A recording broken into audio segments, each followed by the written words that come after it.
जा न' गासिबो बायलांजोब्बाय बारहुंखानि ओमफ्राय खिथाबफोराबो गासिबो जालाय जाखाय जालांबाय बिथिं मोनसे जिजोब्बाय माबायदि फरायगोन फरायनाय जेबो बुजियानो गैला न'आव थानोबो फरायनोबो गासिबो बायलांजोब्बाय थानो जेबो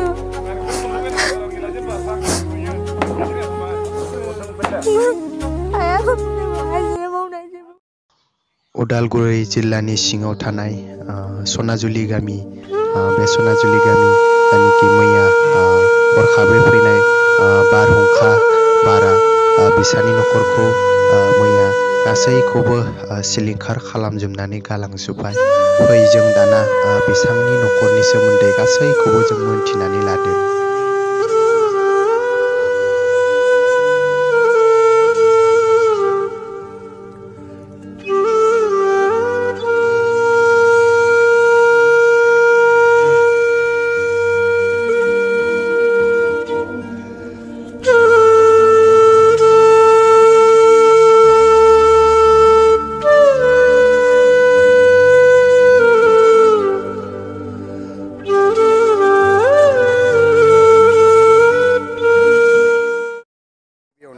आरो गामिखौ एसे फोरमायना होदो। सनाजुलि गामिया सनाजुलि मुङा गाबायलि बर'। ओमफ्राय मैयानिखि जानिखि बारहुंखा जानानै थांबाय हरखाबै नोंथांनि न'खौ बारहुंखाया सिलिंखार खालामनानै गालांजोब्बाय। बे सिलिंखार खालामनाय समाव नोंसोरो बबेयाव दङमोन? न'आवनो दोङो। दंमोन ना? बे सिलिंखार खालामलांनायनि सोमोन्दै एसे फोरमायना होनलाय। बिखुमजो आरो फिसाजोआ दरजा आरो बेराया होसिनजोब्बाय ओमफ्राय आंबो होसिनजाबाय ओमफ्राय बिखुमजोखौ आरो थिं गोलैना थानाय खारनायखाय आङो बिखुमजोखौ बोबाय बेनिफ्राय आरो आंनि मा खुन्थाया होसिनजोब्बाय ओमफ्राय मैया हरावनो डाक्टरनियाव लांनानै बिजि लाना होबाय आरो हालदैबो देना लाबाय आरो थेबाबो खमिखायाखै दा आरो डाक्टरनियाव थांनांगौ। आरो रावबोथ' जेबो जायासै? रावबो जेबो जायाखै फिसाजोआ बेराया होसिननानै सेप्ता जाना थाबाय ओमफ्राय नैबे उरखावजोबना फैबाय आरो बिखुमजोआ नै दरजा मोखाङाव दंमोन दरजाया आरो एरे माबानानै गेवनानै थांबाय ओमफ्राय दा जोङो इमान जोङो जेनेबा गथ'फोर जमा थैबालाय थैथोंसै होननानै जेनेबा आं आखाइ हमनानै बिखोखौ लानानै गोलैनानै बिखोखौ लानानैबाबो आं फिसाजोखौ बोखांबोसै बिखुमजोखौ बोनानै मालायनि न'आव खारना थाहैबाय ओमफ्राय आरो एखे इच्छा जरके फैबाय आरो ओमफ्राय एकदम हौवायाबो बे आरो सिगां खारना थाहैबाय जोंखौ बाथा खालामालासिनो बे आरो जों खारनाय माबानायखौ गोलैनायखौ नुवासै इमान आलानि जाखाबाय जोंखौ माबा मोनसे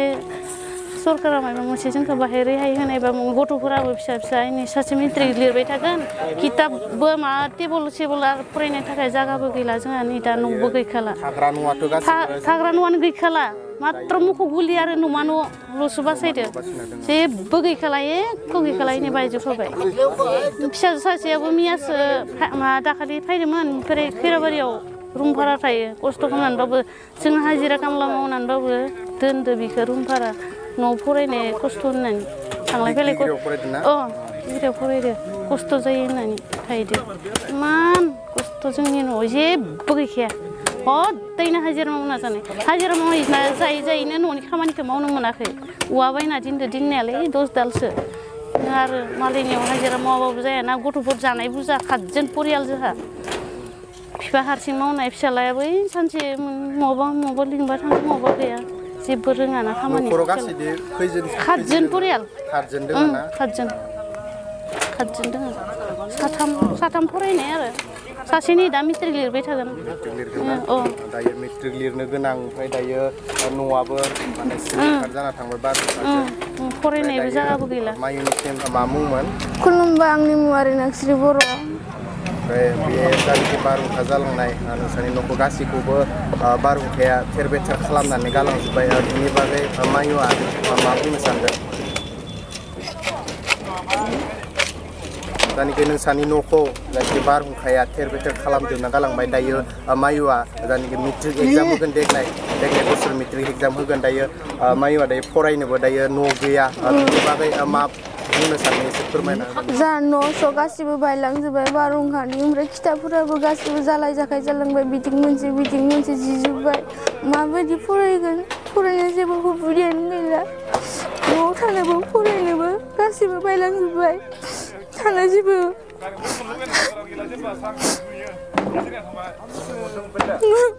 हायाखौबो हाजिरा मावनाय जेबो सुबिदा होनो हाया न'खरावबो गासिबो मायुआ बबे स्कुलाव फरायो आं खैराबारि सिनाखना स्कुलाव फरायो खैराबारि सिनाखना ओमफ्राय न'निफ्रायनो थांलाय फैलाय खालामो नामा साइकेलजों खालामो मालाबा बासाव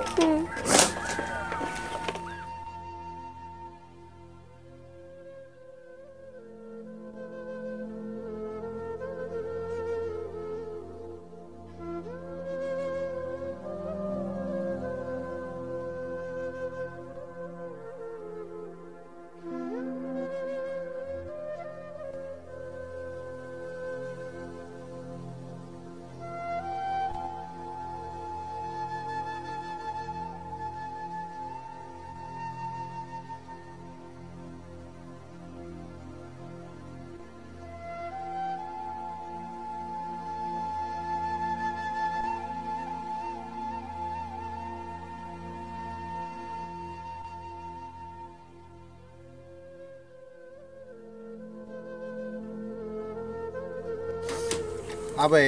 मैयानिखि जानिखि बारहुंखा फैनाय समाव आबैया बबाव न' सिङावनो दंमोन नामा न' सिङाव दंमोन आं न' सिङाव गासिबो जमा दङमोन जमा दं गासिबो जों जेने तेने ओंखारदों दिनै ओंखारबाय ना ओमफ्राय जेबोथ' जायासै आबैया आं बुजायासै जेने तेने खालामनो हाबाय ना ओमफ्राय आबैया मा बुंनो सानो दायोथ' न'बो गैला नङा होमबा गासिबो न'बो गैला गालांबाय बारहुंखाया मा बुंनो सानो बारहुंखाया न' बां माने सेस खालामना गालांजोब्बाय जों जेने तेने खारग'दों जेने तेनेसो सरकारखौ मा खावलायहरनो सानदों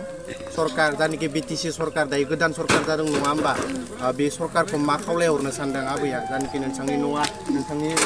न'फोरा गासिखौ सिलिंखार खालामजोबना गालांबाय बारहुंखाया बेनि सरकारखौ मा बुंनो सानदों सरकारफोरा जेनेबा जोंखौ बायबांला मदद खालामोबा इमान खस्थ' जाहा थार ओरैनो हाजिरा हुजिरा मावना जायो हा हु गैया हा दख्लासे गैया एसां खस्थ' आलानि बिलानि जादों दे आबै जासि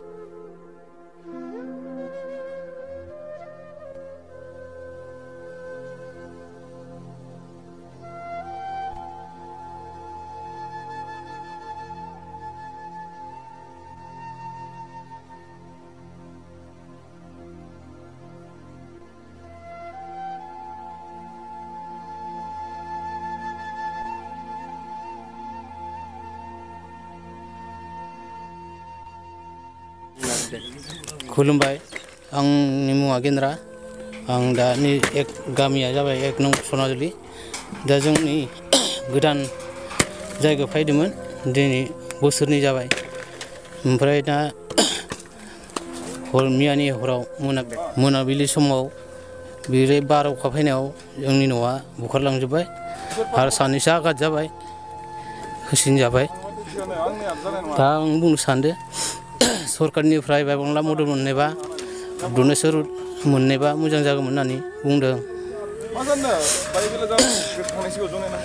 रायजो राजाफ्रा मदद खालामोब्ला मोजां जागौमोन न'आव ओरैनो सोर दङ न'आव दा फरायनाय साथाम दोङो सासे फार्स्ट इयार फरायनाय दोङो डिग्री फरायनाय दोङो ओमफ्राय दा सासेया मेट्रिक लिरदो बे खैराबारियावसो फरायो सानैबो रुम भारा होनाङो दा आंनि हाजिरा मावना जायो आरोना दा न'खौ बनायस्लाबनो हायासै बारहुंखा फैना होबाय न'खौ बनायनो मोनदिया दा जोङो हाजिरा मावनानै सोलाबासै बनायनोबो हायासै जाफुङासै दा बारा बुलांग्रोबाय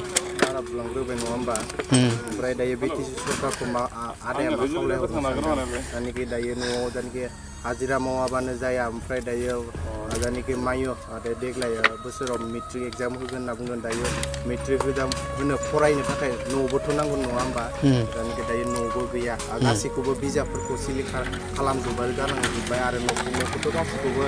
साफा खालामजोब्बाय थाग्रा न'खौ सिलिंखार खालामजोबनानै गालांबाय ओमफ्राय दायो आदाया बिनि बागै सरकारखौ मा खावलायहरनो सानो